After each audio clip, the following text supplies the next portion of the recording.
Bonjour à tous et bienvenue dans cette nouvelle vidéo. Je suis extrêmement content de vous retrouver parce que la France est au 8ème de finale. On a battu le Danemark de 2-1 avec un double de Kylian Mbappé. Ça fait du bien. Mais vraiment, c'est une libération. C'est une libération. Parce que là, la première mi-temps, on a vraiment galéré. Ensuite, 61ème, Kylian Mbappé passe décisive de Théo Hernandez. Égalisation derrière de Andreas Christensen et but de Mbappé à la 86e. On a vibré pendant ce match, clairement, on a vibré. Mais on est passé. Bon, quoi dire de ce match? En vrai, je pense que l'équipe de France, elle a quand même bien joué dans l'ensemble, c'était quand même pas mal. J'avais un petit peu peur défensivement lors des 10-15 premières minutes de jeu parce que c'était moins flamboyant. Enfin, j'avais un peu de mal, un petit peu comme face à l'Australie, même si face à l'Australie, on s'est fait encore plus déborder que ça. Donc heureusement, mais là c'était quand même pas mal. Et puis au retour des vestiaires, pareil, on a eu un petit peu de mal à se remettre dans le jeu. On a mis du temps à attaquer un petit peu comme en première mi-temps. On a mis 10 minutes à faire démarrer le moteur diesel.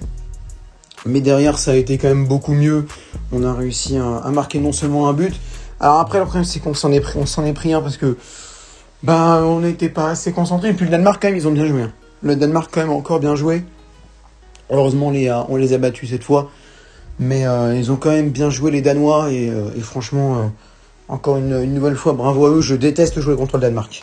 Vraiment, je déteste jouer contre le Danemark. C'est vraiment quelque chose... Bon, je suis content que ce soit passé. Victoire 4-1 face à l'Australie, 2-1 face au Danemark. 3 buts pour Mbappé dans les deux matchs. Franchement, Mbappé fait encore un début de compétition monstrueux. C'est lui qui nous offre le doublé. Karim Benzema, alors évidemment il nous manque, mais on a réussi à faire sans lui encore une fois, donc ça passe, franchement c'est très bien.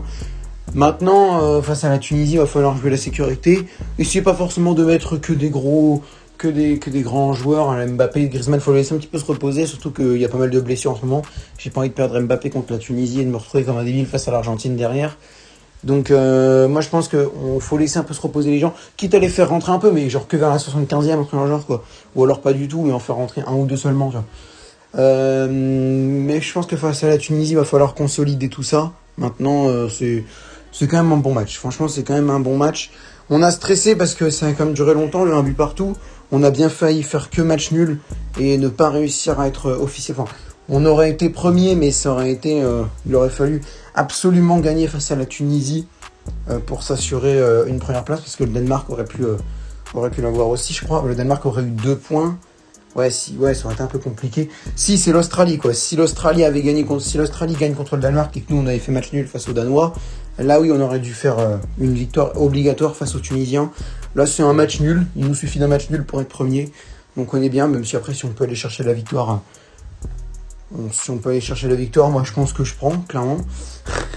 On va pas se mentir, je prends. Maintenant, c'est Argentine-Mexique à 20h. On va bien voir ce que les Argentins proposent. On va bien voir qu'est-ce que ça implique pour nous. Et puis,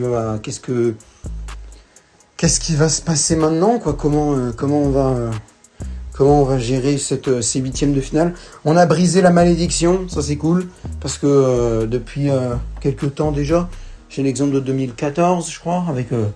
l'Espagne, je crois que ça fait depuis 2010, mais je crois que ça mène depuis 2006, que chaque équipe qui remporte la Coupe du Monde, lors de la Coupe du Monde d'après, ils sortent en phase de poule. En 2006, je crois que c'est l'Italie qui avait gagné. En 2010, c'était sorti, je crois. Il me semble, ça j'ai moins d'infos. En 2010, c'était l'Espagne qui avait gagné. Ils étaient sortis en 2014 en poule avec le Chili, les Pays-Bas et l'Australie, je me souviens. Il y avait eu Espagne-Australie, je me souviens qu'il y avait eu 5-0. Ensuite, en 2014, c'était l'Allemagne qui avait gagné. En 2018, ça avait perdu en phase de poule avec la Corée du Sud, le Mexique et la Suède. Donc voilà. Et là, en 2018, la France qui l'a remporté, mais qui en 2022 n'a pas été battue en phase de poule. Et ça, c'est cool. On a 6 points. On a battu l'Australie et le Danemark. Maintenant, il faut affronter un tout nouvel adversaire parce que Australie-Danemark, c'est ceux qu'on avait déjà affrontés en 2018. Il y avait eu le Pérou pour remplacer la Tunisie en 2018. Maintenant, c'est l'équipe de Wahbi Khazali. Et j'espère franchement qu'on va gagner ce match aussi. J'espère qu'on va le gagner aussi. Bon, allez, moi je vous laisse. N'hésitez pas à liker, à commenter. Surtout à commenter, liker, abonner, partager, c'est très bien. Surtout que n'hésitez pas à vous abonner aussi, parce que je cherche les 500 abonnés assez rapidement. Mais le plus important, c'est commenter. Donnez-moi votre avis sur le match. Qu'est-ce que vous en avez pensé de cette rencontre? Donnez-moi tous vos avis. Moi, sur ce, je vous laisse et je vous dis À demain pour Belgique-Maroc. Ça va être cool. En live à partir de 13h30 pour Belgique-Maroc. Et il y aura aussi donc jeudi soir, on aura Japon-Espagne. Et puis de toute façon, je fais plein de débriefs des matchs. Argentine-Mexique ce soir, il y aura sûrement un débrief aussi. Argentine-Mexique, ça peut être sympa de faire un débrief. Si je vois le match, je vous fais un débrief d'Argentine-Mexique. Si je le vois un tout petit peu, peut-être que je ferai juste un petit short. Mais sinon, je fais une vidéo complète. Sur ce, merci de m'avoir écouté. C'était le football à l'aveugle. Et à bientôt pour une prochaine vidéo.